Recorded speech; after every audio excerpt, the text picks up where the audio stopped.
সিন্ডিকেটের অজুহাতে হয়রানি বন্ধ না হলে সব ধরনের এলপি গ্যাস বিক্রি বন্ধের হুঁশিয়ারি দিয়েছে এলপি গ্যাস ব্যবসায়ী সমিতি। ফলে এলপি গ্যাসের সংকট আর বৃদ্ধির শঙ্কা দেখা দিয়েছে। সরকার ব্যবস্থা নেওয়ার ঘোষণা দিলেও বাজারে নির্ধারিত দাম দূরের কথা, দ্বিগুণ দামেও মিলছে না গ্যাস সিলিন্ডার।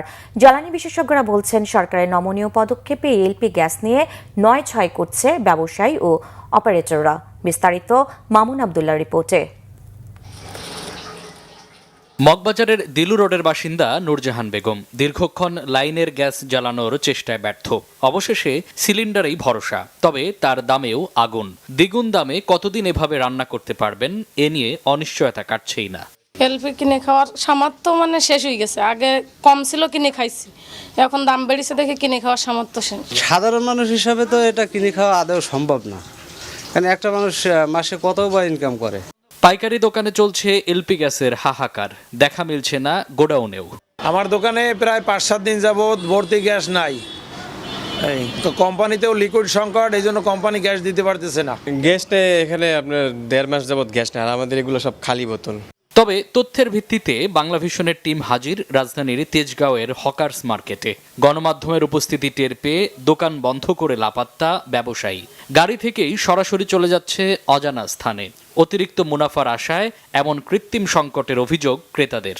আমারে বলছে যে আপনার হলো মগবাজার নেওয়ার জন্য, আমি মগবাজার নিতেছি, তো আমি এর বাইরে আর কিছু বলতে পারি না। এখানে বিক্রি করবেন এগুলা, যার মাল উনি আসে নেই।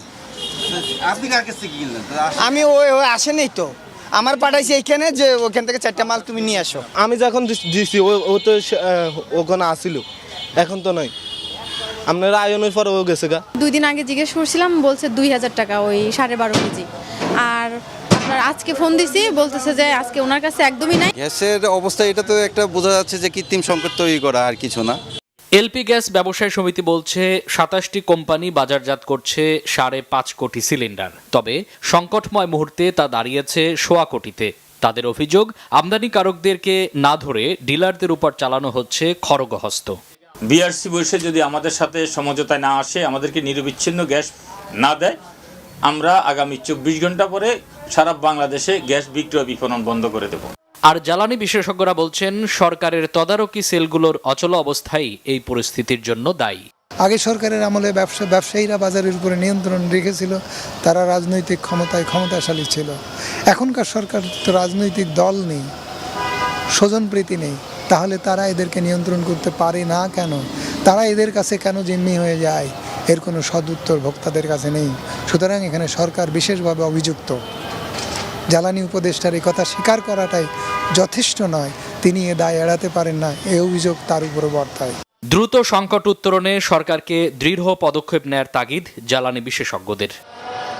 মামুন আবদুল্লাহ, বাংলা ভিশন, ঢাকা।